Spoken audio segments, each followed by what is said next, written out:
ओम नमो भगवते वासुदेवाय नमः। श्रीमद् भागवत पुराण की कथाओं को आगे बढ़ाते हुए आज की कथा का आरंभ हम तत्वों की संख्या और पुरुष प्रकृति विवेक अध्याय से करेंगे।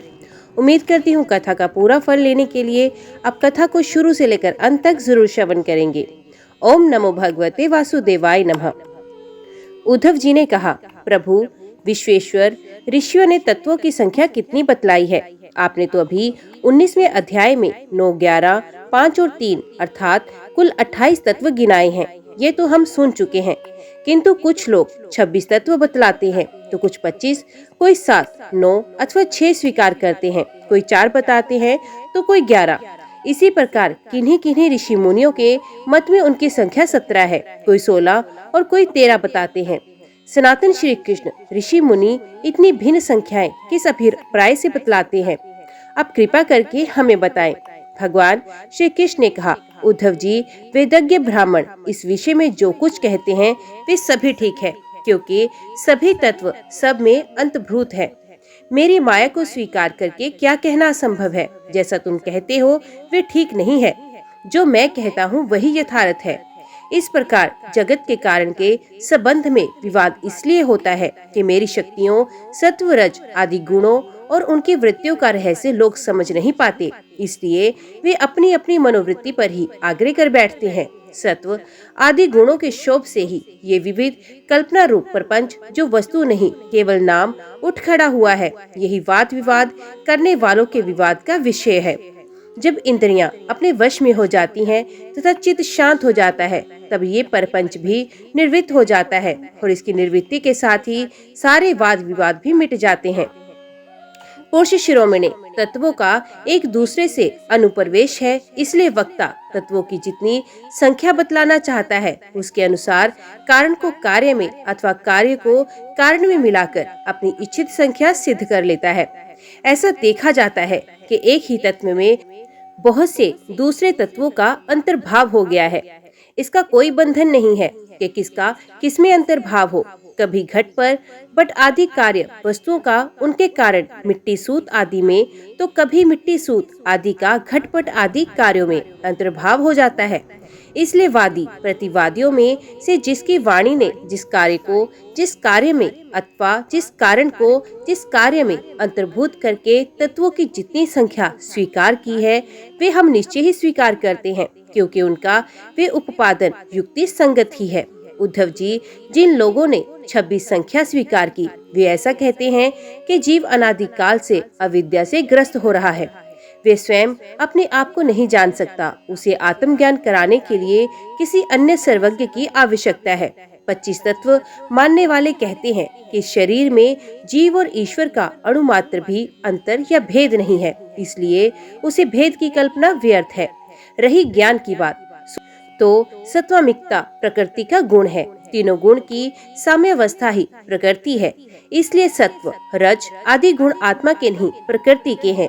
इन्हीं के द्वारा जगत की स्थिति, उत्पत्ति और प्रलय हुआ करते हैं। इसलिए ज्ञान आत्मा का गुण नहीं प्रकृति का ही गुण सिद्ध होता है।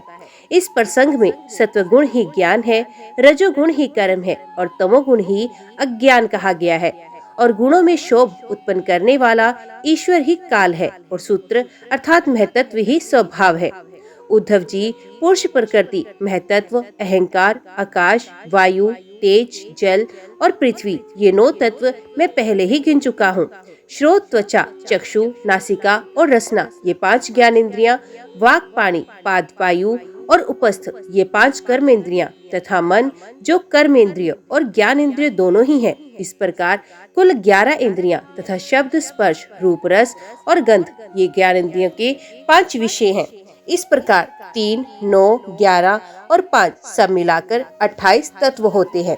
कर्म इंद्रियों के द्वारा होने वाले 5 कर्म, चलना, बोलना, मल त्यागना, पेशाब करना और काम करना, इनके द्वारा तत्वों की संख्या नहीं बढ़ती। इन्हें कर्म इंद्रिय स्वरूप ही मानना चाहिए।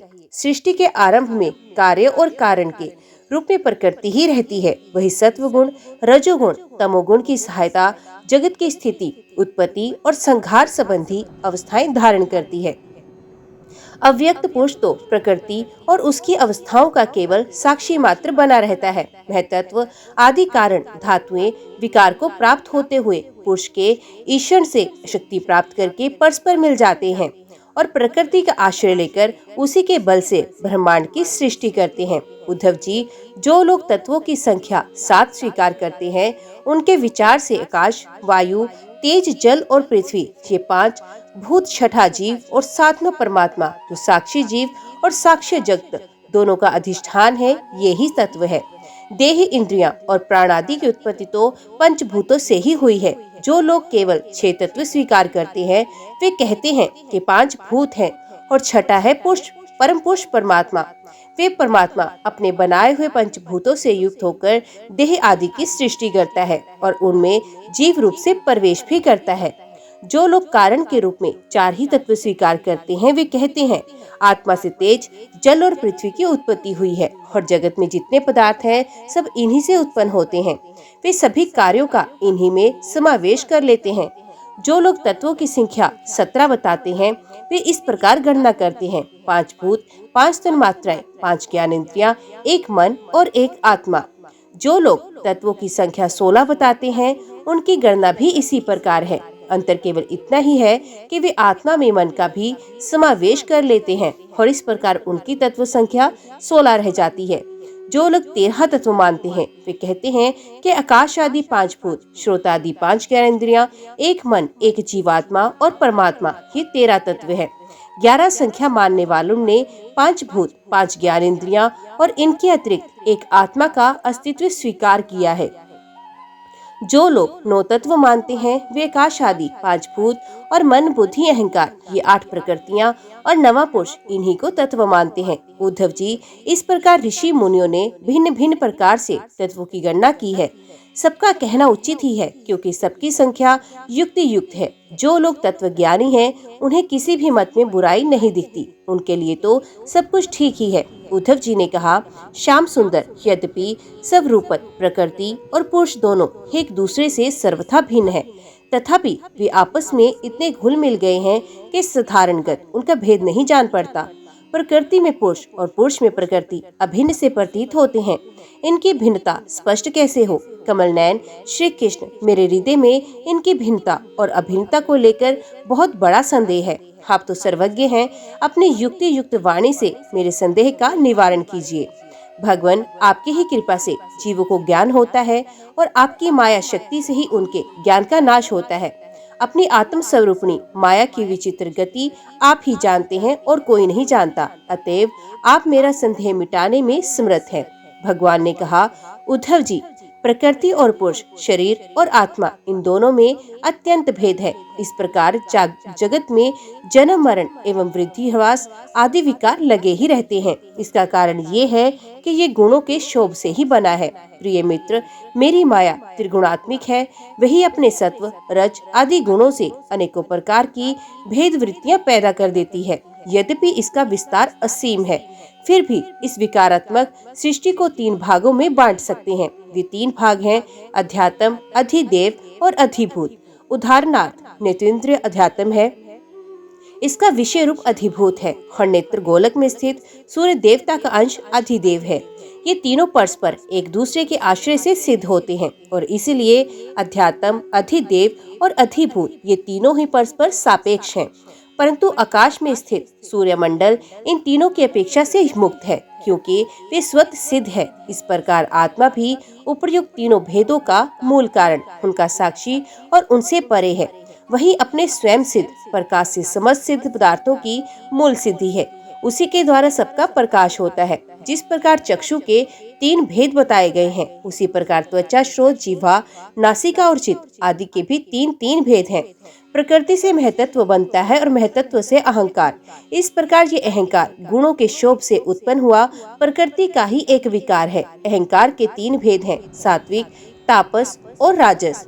ये अहंकार ही अज्ञान और सृष्टि की विद्वता का मूल कारण है। आत्मा ज्ञान स्वरूप है, उसका इन पदार्थों से ना तो कोई संबंध है और ना उसमें कोई विवाद की ही बात है। आस्ति नास्ति, सगुण निर्गुण, अविभाव, सत्य मिथ्या आदि रूप से जितने भी वाद विवाद है, सबका मूल कारण भेद दृष्टि है।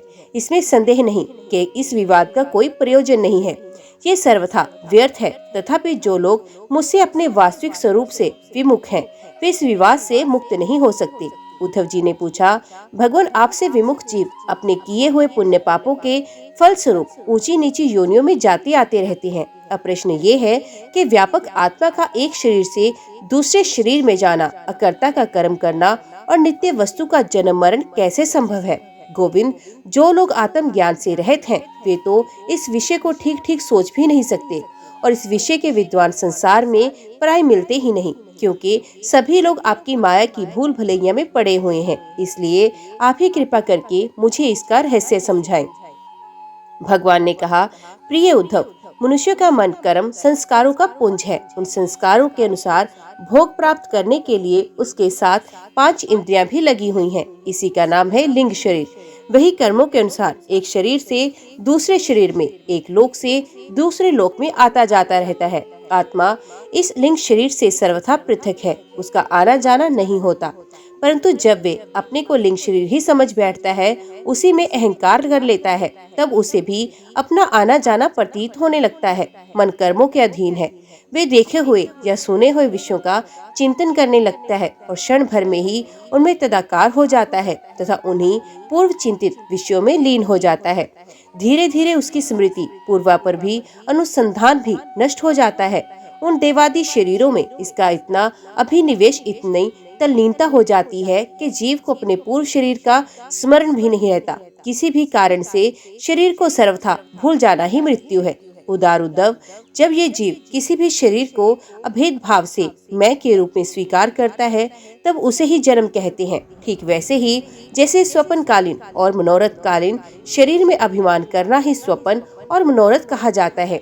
ये वर्तमान देह में स्थित जीव जैसे पूर्व देह का स्मरण नहीं करता, वैसे ही स्वप्न या मनोरथ में स्थित जीव भी पहले के स्वप्न और मनोरथ को स्मरण नहीं करता। प्रत्युत उस वर्तमान स्वप्न और मनोरथ में पूर्व सिद्ध होने पर भी अपने को नवीन सा ही समझता है। इंद्रियों के आश्रय मन या शरीर की सृष्टि में आत्म वस्तु में ये उत्तम, मध्यम और अधम की त्रिविधता वासती है।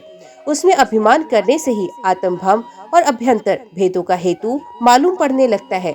जैसे दुष्ट पुत्र को उत्पन्न करने वाला पिता पुत्र के शत्रु, मित्र आदि के लिए भेद का हेतु हो जाता है। प्यारे उद्धव, काल की गति सूक्ष्म है, उसे साधारणगत देखा नहीं जा सकता। उसके द्वारा प्रतिक्षण ही शरीरों की उत्पत्ति और नाश होते रहते हैं। सूक्ष्म होने के कारण ही प्रतिक्षण होने वाले जन्म मरण नहीं दिख पड़ते। जैसे काल के प्रभाव से दिए की लो, नदियों के प्रभाव अथवा वृक्ष के फलों की विशेष विशेष अवस्थाएं बदलती रहती हैं, वैसे ही समस्त प्राणियों के शरीर की आयु, अवस्था आदि भी बदलती रहती है। जैसे ये उन्हीं ज्योतियों का वही दीपक है, प्रवाह का वे वही जल है, ऐसा समझना और कहना मिथ्या है। वैसे ही विषय चिंतन में व्यर्थ आयु बिताने वाले अविवेकी पुरुषों का ऐसा कहना और समझना कि ये वही पुरुष है, सर्वथा मिथ्या है। यद्यपि वे भ्रांत पुरुष भी अपने कर्मों के बीज द्वारा ना पैदा होता है न मरता है, तो वे भी अजन्मा और अमर ही है। फिर भी भ्रांति से वे उत्पन्न होता है और मरता सा भी है। जैसे कि काष्ठ से युक्ति अग्नि पैदा होता है और नष्ट होता दिखाई पड़ता है। उद्धव जी, गर्भाधान, गर्भवृद्धि, जन्म, बाल्यावस्था, कुमारावस्था, जवानी, अधेड़ अवस्था, बुढ़ापा और मृत्यु, ये 9 अवस्थाएं शरीर की हैं। ये शरीर जीव से भिन्न है और ये ऊंची ऊंची अवस्थाएं उसके मनोरथ के अनुसार ही हैं, परंतु वे अज्ञानवश गुणों के संग से इन्हें अपने मानकर भटकने लगता है और कभी कभी विवेक हो जाने पर इन्हें छोड़ भी देता है। पिता को पुत्र के जन्म से, पुत्र को पिता की मृत्यु से अपने अपने जन्म मरण का अनुमान कर लेना चाहिए। जन्म मृत्यु से युक्त देहों का दृष्टा जन्म और मृत्यु से युक्त शरीर नहीं है। जैसे जो गेहूं आदि की फसल बोने पर उग आती है और पक जाने पर काट दी जाती है, किंतु जो पुरुष उनके उगने और काटने का जानने वाला साक्षी है, वे उनसे सर्वथा पृथक है। वैसे ही जो शरीर और उसकी अवस्थाओं का साक्षी है, वे शरीर से सर्वथा पृथक है। अज्ञानी पुरुष इस प्रकार प्रकृति और शरीर से आत्मा का विवेचन नहीं करते। वे उसे उनसे तत्वत अलग अनुभव नहीं करते और विषय भोग में सच्चा सुख मानने लगते हैं तथा उसी में मोहित हो जाते हैं। इसी से उन्हें जन्म मृत्यु रूप संसार में भटकना पड़ता है। जब अविवेकी जीव अपने कर्मों के अनुसार जन्म मृत्यु के चक्कर में भटकने लगता है, तब सात्विक कर्मों की आसक्ति से वे ऋषि लोक और देवलोक में, रासिक कर्मों की आसक्ति से मनुष्य और असुर योनियों में तथा तामसिक कर्मों की आसक्ति से भूत प्रेत एवं पशु पक्षी आदि योनियों में जाता है। जब मनुष्य किसी को नाचते गाते देखता है, तब वे स्वयं भी उसका अनुकरण करके तान तोड़ने लगता है। वैसे ही जब जीव बुद्धि के गुणों को देखता है, तब स्वयं निष्क्रिय होने पर ही भी उसका अनुकरण करने के लिए बाध्य हो जाता है। जैसे नदी, तालाब आदि के जल के हिलने या चंचल होने पर उसमें प्रतिबिंबित तट के वृक्ष भी उसके साथ हिलते डोलते जान पड़ते हैं। जैसे घुमाए जाने वाले नेत्र के साथ साथ पृथ्वी भी घूमती दिखाई देती है। जैसे मन के द्वारा सोचे गए तथा स्वप्न में देखे गए भोग पदार्थ सर्वथा अलीक ही होते हैं, वैसे ही हे दशार्थ आत्मा का विषयानुभव रूप संसार में सर्वथा असत्य है। आत्मा तो नित्य शुद्ध बुद्ध मुक्त स्वभाव ही है। विषयों के सत्य ना होने पर भी जो जीव विषयों का ही चिंतन करता है, उसको ये जन्म मृत्यु संसार चक्र कभी निवृत्त नहीं होता। जैसे स्वप्न में प्राप्त अनर्थ परंपरा जागे बिना निवृत्त नहीं होती। प्रिय उद्धव, इसलिए इन दुष्ट इंद्रियों से विषयों को मत भोगो। आत्म विषयक अज्ञान से प्रतीत होने वाला सांसारिक भेदभाव भ्रम मूलक ही है, ऐसा समझो।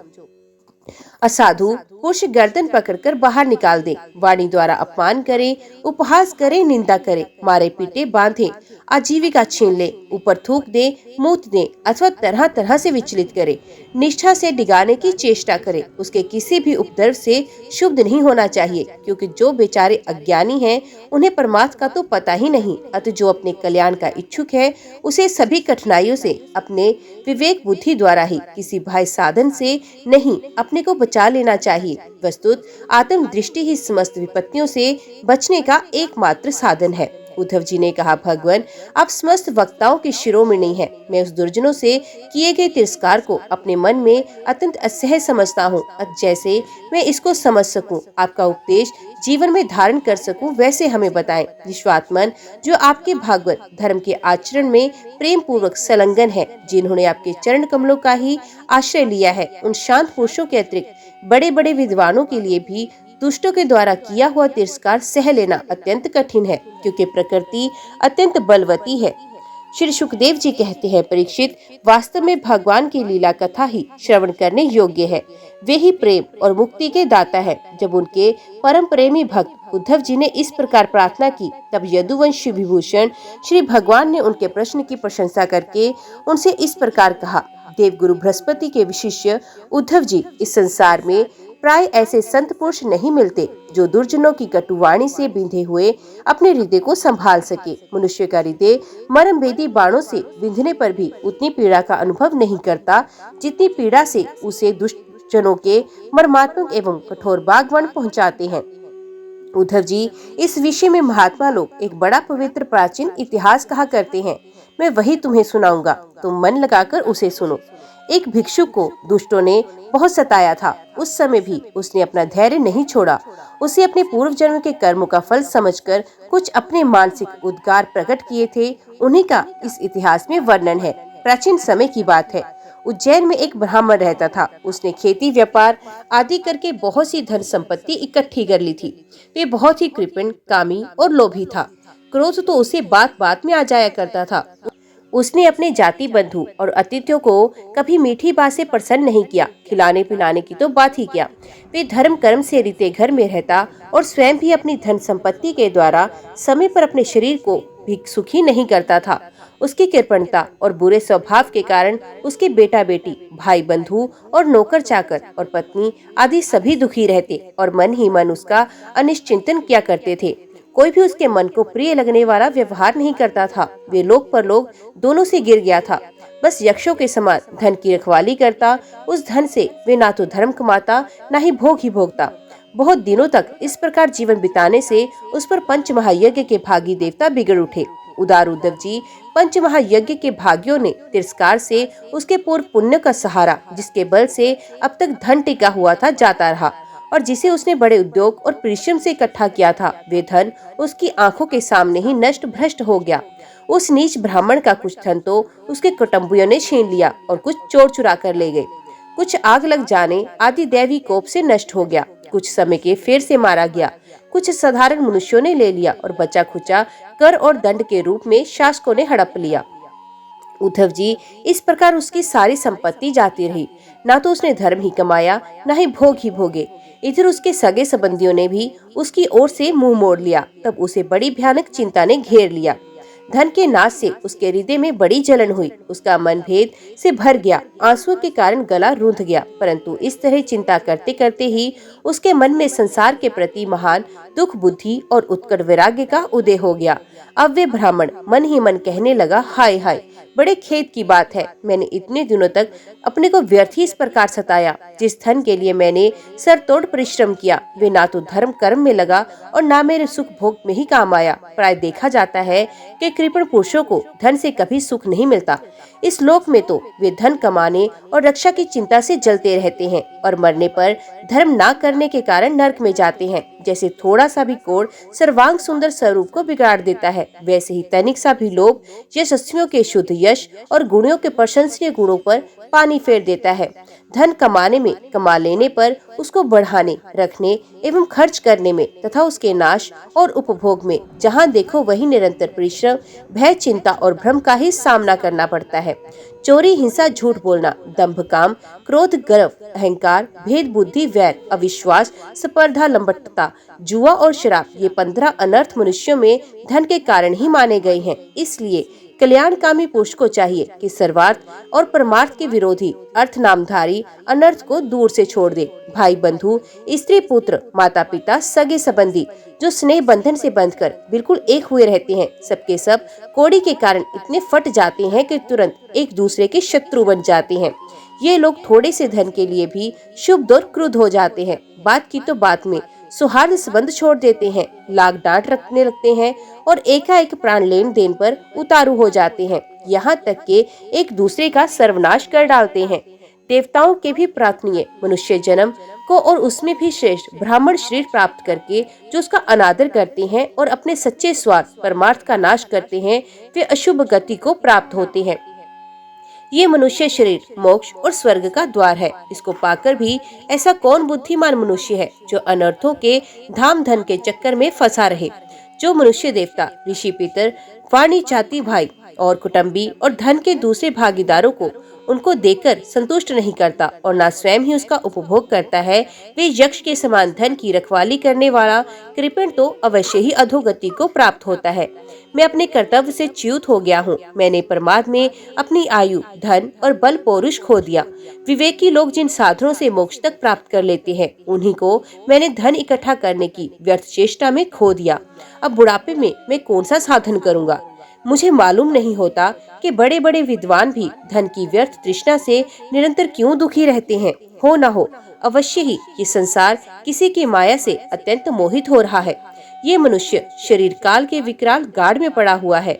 इसका धन से, धन देने वाले देवताओं और लोगों से, भोग वासनाओं और उनको पूर्ण करने वालों से तथा पुण्य पुण्य जन्म मृत्यु के चक्कर में डालने वाले काम कर्मों से लाभ ही क्या। इसमें संदेह नहीं कि सर्वदेव स्वरूप भगवान मुझ पर प्रसन्न है, तभी तो उन्होंने मुझे इस दशा में पहुंचाया है और मुझे जगत के प्रति ये दुख बुद्धि और वैराग्य दिया है। वस्तुत वैराग्य ही इस संसार सागर से पार होने के लिए नौका के समान है।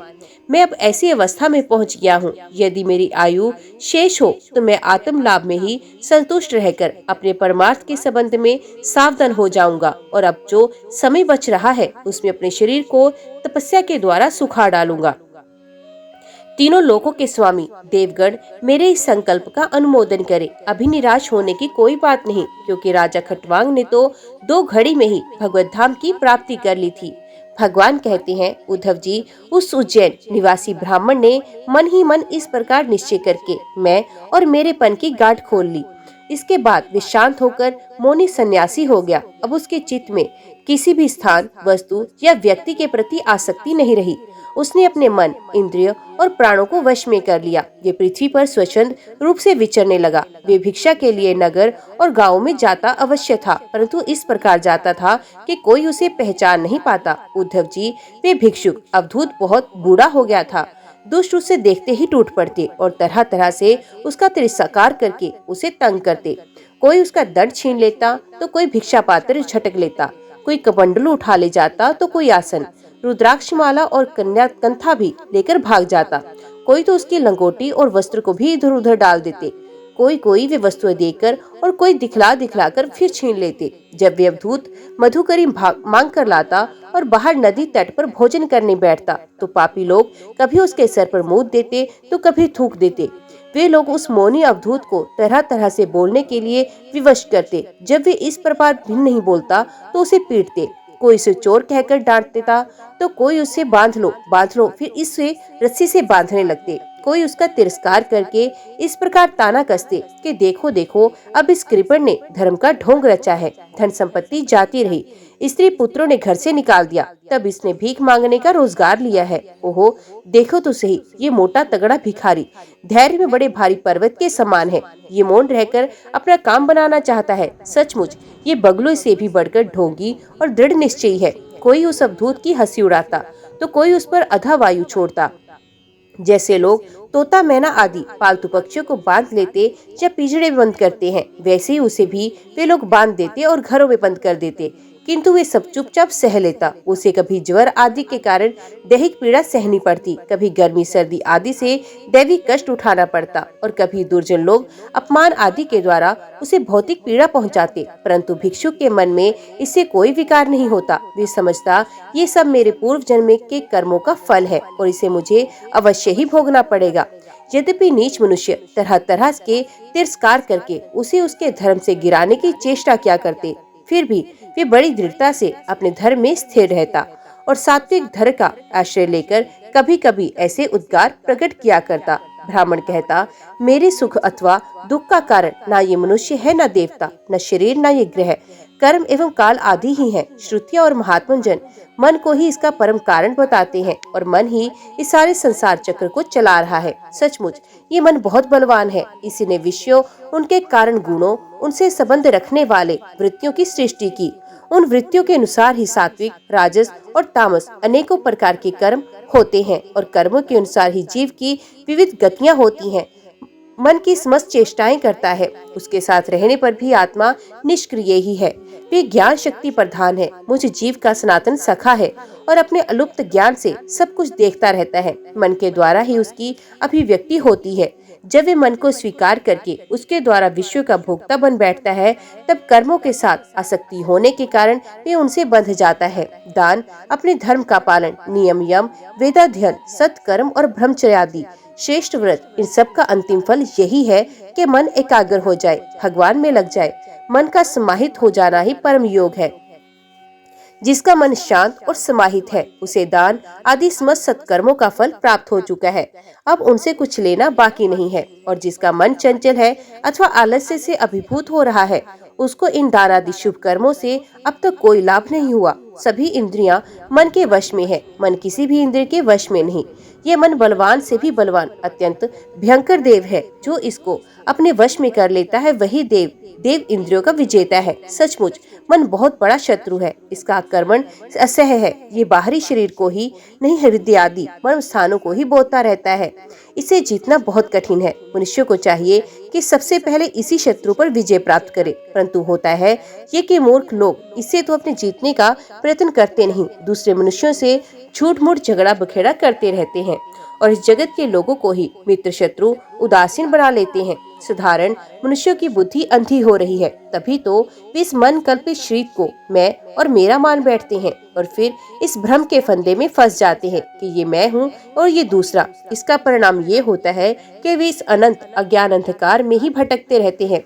यदि मान लें कि मनुष्य ही सुख दुख का कारण है, तो भी उनसे आत्मा का क्या संबंध, क्योंकि सुख दुख पहुंचाने वाला भी मिट्टी का शरीर है और भोगने वाला भी। कभी भोजन आदि के समय यदि अपने दांतों से ही अपनी जीभ कट जाए और उसे पीड़ा होने लगे, तो मनुष्य किस पर क्रोध करेगा। यदि ऐसा मान लें कि देवता ही दुख के कारण है, तो भी इस दुख से आत्मा की क्या हानि, क्योंकि यदि दुख के कारण देवता है तो इंद्राभिमानी देवताओं के रूप में उनके भोक्ता भी तो वही हैं। और देवता सभी शरीरों में एक है। जो देवता एक शरीर में है वही दूसरे में है। ऐसी दशा में यदि अपने ही शरीर के किसी एक अंग से दूसरे अंग को चोट लग जाए तो भला किस पर क्रोध किया जाएगा। यदि ऐसा माने कि आत्मा ही सुख दुख का कारण है तो वे तो अपने आप ही है, कोई दूसरा नहीं, क्योंकि आत्मा से भिन्न कुछ और है ही नहीं। यदि दूसरा कुछ प्रतीत होता है तो वे मिथ्या है, इसलिए न सुख है न दुख, फिर क्रोध कैसा। क्रोध का निमित्त ही क्या। यदि ग्रहों को सुख दुख का निमित्त माने तो उनसे भी अजन्मा आत्मा ही क्या हानि। उनका प्रभाव भी जन्म मृत्युशील शरीर पर ही होता है। ग्रहों की पीड़ा तो उनका प्रभाव ग्रहण करने वाले शरीर को ही होती है, और आत्मा उन ग्रहों और शरीर से सर्वथा परे है। तब भला वे किस पर क्रोध करे। यदि कर्मों को ही सुख दुख का कारण माने तो उनसे आत्मा का क्या प्रयोजन, क्योंकि वे तो एक पदार्थ के जड़ और चेतन अभय रूप होने पर भी हो सकते हैं, किंतु देह तो अचेतन है और उसमें पक्षी रूप से रहने वाला आत्मा सर्वथा निर्विकार और साक्षी मात्र है। इस प्रकार कर्मों का तो कोई आधार ही सिद्ध नहीं होता, फिर क्रोध किस पर करे। यदि ऐसा माने कि काल ही सुख दुख का कारण है तो आत्मा पर उसका क्या प्रभाव, क्योंकि काल तो आत्म स्वरूप ही है। जैसे आग आग नहीं जला सकती, बर्फ बर्फ को नहीं गला सकती, वैसे ही आत्म स्वरूप काल अपने आत्मा को ही सुख दुख नहीं पहुंचा सकता। फिर किस पर क्रोध किया जाए। आत्मा शीत उष्ण सुख दुख आदि द्वंद्वों से सर्वथा अतीत है। आत्मा प्रकृति के स्वरूप धर्म कार्य लेश संबंध और गंध से भी रहित है। उसे कभी कहीं किसी के द्वारा किसी भी प्रकार से द्वंद्व का स्पर्श ही नहीं होता। वे तो जन्म मृत्यु के चक्कर में भटकने वाले अहंकार को ही होता है। जो इस बात को जान लेता है वे फिर किसी भी भय के निमित्त से भयभीत नहीं होता।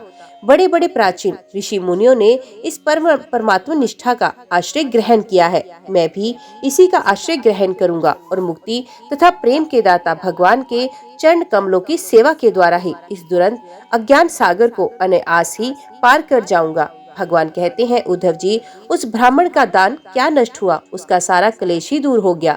अब वे संसार से विरक्त हो गया और संन्यास लेकर पृथ्वी में स्वच्छंद विचर रहा था। यद्यपि दुष्टों ने उसे बहुत सताया, फिर भी वे अपने धर्म में अटल रहा, तनिक भी विचलित नहीं हुआ। उस समय वे मौनी अवधूत मन ही मन इस प्रकार का गीत गाया करता था, उद्धव जी, इस संसार में मनुष्य को कोई दूसरा सुख या दुख नहीं देता। ये तो उसके चित्त का भ्रम मात्र है। ये सारा संसार और इसके भीतर मित्र उदासीन और शत्रु के भेद अज्ञान कल्पित हैं। इसलिए प्यारे उद्धव, अपनी वृत्तियों को मुझ में तन्मय कर दो और इस प्रकार अपनी सारी शक्ति लगाकर मन को वश में कर लो और फिर मुझ में ही नित्य युक्त होकर स्थित हो जाओ। बस सारे योग साधन का इतना ही सार संग्रह है। ये भिक्षुक का गीत क्या है, मूर्तिमान ब्रह्म ज्ञान निष्ठा ही है। जो पुरुष एकाग्रचित से इसे सुनता सुनाता और धारण करता है, वे कभी सुख दुखादि द्वंद्वों के वश में नहीं होता। उनके बीच में भी वे सिंह के समान दहाड़ता रहता है। ओम नमो भगवते वासुदेवाय नमः। आज की वीडियो में इतना ही। उम्मीद करती हूँ वीडियो आपको पसंद आई होगी। वीडियो पसंद आई हो तो वीडियो को लाइक और चैनल को सब्सक्राइब जरूर कीजिएगा। जय श्री हरि लिखकर कमेंट बॉक्स में अपनी हाजिरी और अपने सुझाव देना ना भूलिएगा। तो मिलते हैं अगले अध्याय अगली कथा के साथ। तब तक के लिए देखते व सुनते रहिए। जय मां कंजक, जय माता दी।